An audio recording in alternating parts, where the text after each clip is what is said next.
The Years of National Government. Chapter 1. Outer North-West London, 1929 to 1939. Great Depression. From many sources it has been declared a time of depression, coming from a lowering of workers' wages. This industrial slump, or sharp decline, has as its source the First World War. Britain lost its position as the world's leading economy in the late 30s, just before that war. The Depression was all that was needed to cast Britain down, to finally lose out to the other main European economies in the 1970s. In May 1929, a general election gave Labour 287 seats, while the Conservatives had 260. Baldwin resigned, and MacDonald took office again. This government needed the support of the Liberals, for on its own had the effect of limiting radical thinking. Later that year, the stock market crash in New York was the beginning of the American Depression, which had a knock-on effect in Britain. The main effect was felt in the north, where most of Britain's heavy industry is located. The opposition parties demanded further cuts, including the public sector workers' wages, putting a brake on government projects. What further hurt the poor was a cut ordered in the payment of unemployment benefits. MacDonald appointed 4 ministers: Thomas, Lansbury, Johnson and Mosley. This special body of politicians had the specific task to deal with the problems of unemployment.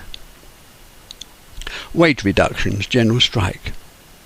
The period from the general strike in 1926, when the union leaders fully appreciated the political implications of their industrial action wouldn't lead anywhere, till today, has seen the integration of the unions into all processes of government.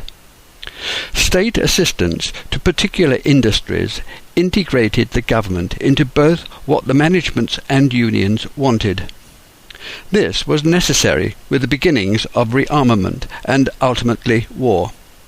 The general strike set the march of the unions back, losing 500,000 members from the Congress. The government feared complete industrial and social dislocation, which seemed inevitable. There were thousands of trained officers and men in civilian life, and a sufficiency of army transport. The Territorial Army was a considerable force. My father was involved by his position as a senior sergeant and as a manager of one of the railway company's freight distributors to organize a civilian response. Plans were made to stock food and petrol. Reliable men drove underground trains, buses, and used their private cars as taxis. The trade unions had been given convincing proof that this was going on, and that the rest of the country was not prepared to see chaos. Arrangements were made for the Territorial Army to act as auxiliary police, and even be paid a subsidiary allowance. They had little to do, for the strike was soon over. However, the trade unions were left in no doubt of the effective use which could be made of the territorial forces. Gold standard, parity of the pound. After the war, the troops returned home, most to return to their previous jobs. As they did so, the women who had been doing some of these jobs were dispensed with, pushing them aside to find work in domestic service, the retail trade, and the clothing industry. Britain had to change from war production to peacetime, using worn-out machine tools and inappropriate production lines. It was an impossible task. There was no chance of amassing sufficient capital from a depleted order book to reach a pre-war investment position.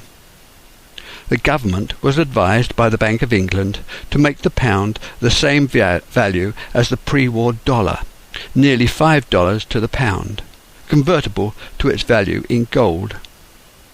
The result made Britain's exports more expensive, reduced demand, cut productivity, and naturally increased unemployment. The country already had a large number of unemployed. Employers knew that they could replace discontented workers. They also knew that they could lower the prices of their goods if they reduced wages, which they did. The workers were already paid very little, objected to a further reduction. The Trades Union Council called for a general strike to support the miners, who were already on strike against wage cuts and longer hours. In May 1926, although it was called a general strike, it was only for key workers in transport, iron and steel, building, printing and electricity. Naturally enough, this had the effect of shutting down most union-controlled businesses for want of power. And even though the strike was over quickly, the effects of this, on top of returning the pound to the gold standard, was that the country stayed in recession. My father, managing the distribution and collection of freight from Paddington Main Line Station, organised his managers, office workers and sympathetic university students to carry on moving the freight. And when possible he loaded and drove a team of horses, in company with others, all through the strike period. The Transport and General Workers' Union's finances were in a dire strait. Not only was the union losing members, but those that were members were not paying their membership fees. There were no factories in North Harrow and other dormitory towns, any large offices or distribution centres. Most of the men and the few women who were working were white-collar workers. The majority of outer London citizens voted Conservative, who was in office. This was the time of Baldwin's second ministry. 2 years later, in 1928, women achieved the vote, were enfranchised at the age of 21. Economic crisis. The general election in May 1929 brought Ramsay MacDonald and the Labour Party into office. Their main programme was to sort out the unemployment problems, to return the nation to work. Their majority was small. MacDonald called the Liberals to help. They were influenced by the economist thinking of Keynes, who was advised a massive programme of public works in line with the thinking of the Labour minister Oswald Mosley and a party backbenchers group. This solution was eminently sensible, but was rejected out of hand by the cabinet. 16 weeks later, the stock market crash occurred in New York, which, coming on top of Britain's already critical industrial scene, was immediate and devastating. It is unnecessary to describe how the government and the nation considered this event. By 1930, there were 2.5 million unemployed. It didn't stop there. In Germany, the banking system collapsed.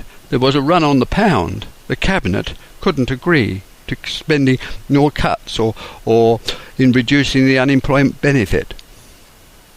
Public spending. When looking at government figures of central government spending, to give some sort of overview indicating hard times and times of plenty, the conclusions can only be an approximation. However, what figures one can research do give an expected graph. The national debt in 1920 was gradually reduced to rise to the same point 24 years later, showing a uniform curve. Thereafter, the rise maintained. What we are interested in are the figures for the end of our period and what they were preparing for us. Over the 30s, the government department showed the greatest rise is social services. This includes health, welfare and education. That department drops back to allow military defence to outstrip all others, peaking out in 1943-44. The drop continues, which is an expected result. National government. Arguments in the Labour Party, including some ministers, split the government. Stock markets investors took fright, withdrawing their money, destabilising the economy. The upset caused by the social welfare cuts broke up the government. Instead of resigning, MacDonald accepted a commission from the King to form a so-called national government dominated by Tories, particularly by the Tory Chancellor of the Exchequer, Neville Chamberlain. The Labour Party objected to this coalition, abandoning MacDonald and his supporters. The weak political strength of the government contributed towards the call for a general election. The result was a landslide victory for the Tories. The National Party continued in power, still led by MacDonald, whose efforts put into restoring national confidence in the government and nation came to naught. The Liberals withdrew support. The government started to inject some effort into rearmament, which caused a split in the government ranks. The party was prepared to provide greater rearmament, but only if they had support from the League of Nations. The crisis came over sanctions against Mussolini for invading Abyssinia. Lansbury resigned and Attlee elected leader of the Labour Party in his place. Unemployment.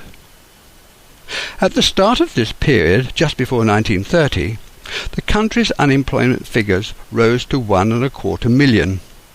This figure gradually increased, adding a further million.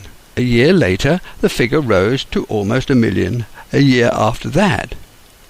1933 was unemployment's peak, when there were 4 men for every 3 jobs. 40% of the unemployed were to be found in coal mining, iron and steel, shipbuilding and textiles. After that peak, there was a decline until the 1930s. After that, the figures climbed back to those of the peak 6 years later. All these industries were mainly found in the north, Wales and Scotland. The south of England and in the south-east, particularly southern city and town suburbs, fared considerably better. Chamberlain forced down interest rates, which kicked off the house-building boom. Great Britain started to emerge from the Great Depression. The budget of 1931 instituted a new round of cuts in public spending and wages, including the pay of the Navy. There was a mutiny, which created renewed pressure on the pound. The government abandoned the gold standard. That had an immediate effect of easing pressure. It was a practical decision, allowing exports to compete with prices abroad, and led the way to an eventual recovery. Gradually, employment picked up, and Britain was again competitive. Unaffected areas. It is clear that some parts of the country and some sections of society were not unduly affected. For instance, Middlesex, and particularly Harrow, felt little from the effects of the Depression. The construction of new towns, house building, and the production of necessary materials and components, stimulated by the low interest rates. The production of furniture, soft furnishing, kitchen and household equipment continued to flourish. There was a demand for new electrical gadgets and communication equipment. The production of cars and lorries reached an all-time high, as did the need for the latest farming equipment. The government nationalised London transport, creating the London Passenger Transport Board to control buses and trains. And this wasn't the only measure to influence the upturn. The government started the marketing boards which guaranteed farm prices. Later that year, MacDonald resigned, replaced by Baldwin. The governments of both Baldwin in 1935 to 1937 and Chamberlain's 1937 to 40 were in reality conservative administrations. It's recorded in a number of books that the early period, 1931 to 1935, was in fact a coalition. There were many from all parties who didn't want such an alliance. It was the party leaders who formed a national government, for this is what it was. The technical advances in transport and communications continued to be advanced by consumer demand and factory mass production methods. These mechanical innovations were slowly adopted by the armed services, which tried to keep pace with the call for expansion. This rise in demand was slow to start with, but continued throughout the period, pushing forward with increasing urgency. Population explosion. In 1921 to 1931, censuses show a population increase of 11% for Greater London. Beyond London, in the outer northwest suburbs, the increase was even greater. In Harrow, it was 50%. It was estimated that during 1919 to 1928, 12,000 homes had been built within half a mile of the railway track, and that a further 17,000 were being planned. In 1929, a large house development was started in Rayners Lane called Harrow Garden Village. The development included all the services, population amenities, rebuilt railway station and Odeon Art Deco cinema. All the property developed during the 1929s and 1936 was substantial, using good materials, not scrimping with meagre wood mouldings and substandard doors. The designs were still good today, giving space and amenity to a family of 5. The lower middle class were increasingly to be found in the cities and towns' suburbs during the summer months, clipping hedges, mowing the grass verge, reading the newspaper over a cup of tea, and perambulating in the park, listening to the band or watching cricket. In the winter, the population listened to the light programme, read Coward, Sayers, Christie, Johns and Blyton.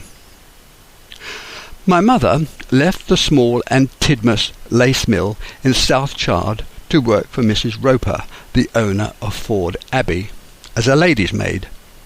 In the first year, Mrs. Roper travelled to London, which was an annual event. During the time spent in London, Mrs. Roper attended the Kensington Masonic Lodge, Ladies' Night Dinner. Mrs. Roper, an honoured guest, was accompanied as a companion by my mother.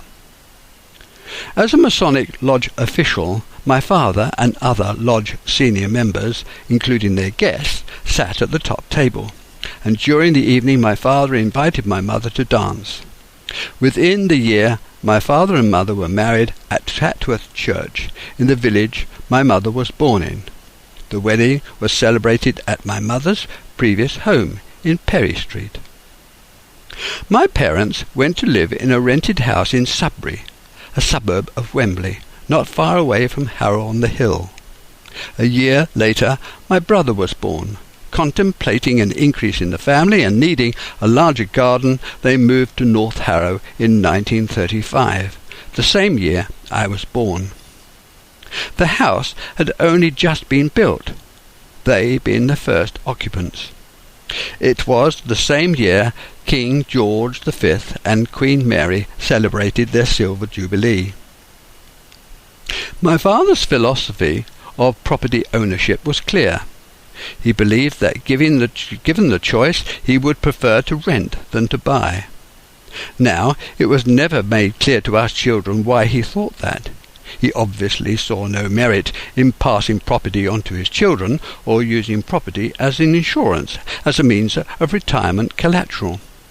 Perhaps his experience of the horror of the First World War convinced him that life was too transient, that it was best to live for the moment. Whatever the reason, he was wrong, and what happened to him and my mother is proof that his thinking was in error. They both lived long enough to regret not being independent. The garden suburb of North Harrow was grandly advertised as the suburb in the country, and was fast filling up. By the time my parents occupied No. 31 Cumberland Road, the town had been completed. The new family had a new house in a new town with which to celebrate their union. It became a happy home for me, a town that I spent over 40 years in, having my own family, enjoying all the things that had first tempted my father to move there.